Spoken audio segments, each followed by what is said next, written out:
perkenalkan nama saya Nabila Nursifa Yusuf Putri dengan NIM 19061102305 dari kelas 5B6. Di sini saya akan menjelaskan topik mengenai mengelola manajemen tim multikultural. Apa sih itu multikultural? Multikultural dapat diartikan sebagai keragaman atau perbedaan terhadap suatu kebudayaan dengan kebudayaan yang lain.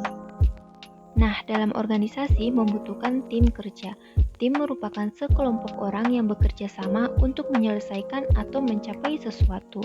Orang-orang yang berada dalam tim pastinya memiliki berbagai keragaman seperti perbedaan pengalaman, persepsi, usia, motivasi, ataupun perbedaan budaya. Tim dipandang dapat melakukan berbagai hal yang belum tentu dapat dilakukan secara individual.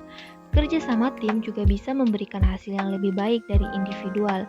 Akan tetapi, semakin beragam orang yang berada di dalam tim tersebut, maka semakin kompleks pula segala hal yang terjadi di dalam tim. Karena tidak semua memiliki hasil yang positif, bisa saja terjadi sesuatu yang berdampak negatif. Hal ini menjadikan keanekaragaman sebagai tantangan. Karena keanekaragaman dalam tim merupakan hal yang sangat kompleks, oleh karena itu dibutuhkan pemimpin yang mampu mengelola keanekaragaman yang ada di dalam tim.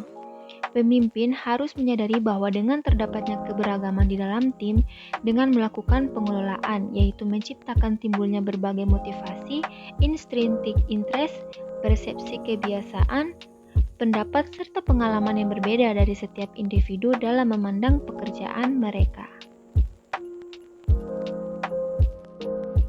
Berikut ini adalah contoh kasus pada karyawan warga negara Jepang dan Indonesia di PT Tokyo Land Indonesia.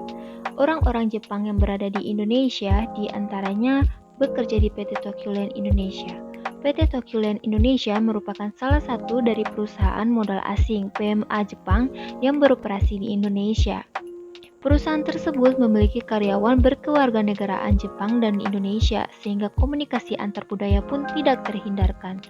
Orang Indonesia yang bekerja di PT Tokyo Land berasal dari etnik yang berbeda-beda pula, di antaranya etnik Sunda, Jawa, Batak, dan Minangkabau. Dengan kata lain, para karyawan di perusahaan tersebut adalah multikultur. Setiap budaya yang berbeda memiliki sistem yang berbeda.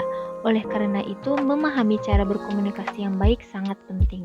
Cara berkomunikasi tidak terlepas dari bahasa, aturan, dan norma yang dimiliki masing-masing individu. PT Tokyo Land memiliki karyawan warga negara Jepang 20 orang dan 133 orang Indonesia. Karena adanya perbedaan-perbedaan antara karyawan dari yang berkewarganegaraan Jepang dan Indonesia, seperti perbedaan latar belakang budaya, termasuk di dalamnya perbedaan norma yang dianut, bahasa, gaya bicara, adat istiadat, dan kebiasaan berpotensi menimbulkan masalah atau kesalahpahaman. Apalagi jika seorang pimpinannya atau manajer dari PT tidak dapat mengelola karyawan dalam tim atau kelompok multikultural tersebut, maka pastinya kelompok multikultural tersebut tidak efektif. Oleh karena itu, manajer atau pimpinan perusahaan harus mampu mengelola tim multikulturalnya. Untuk bisa menjalin kerjasama tim yang baik, salah satu di antaranya adalah menjaga komunikasi.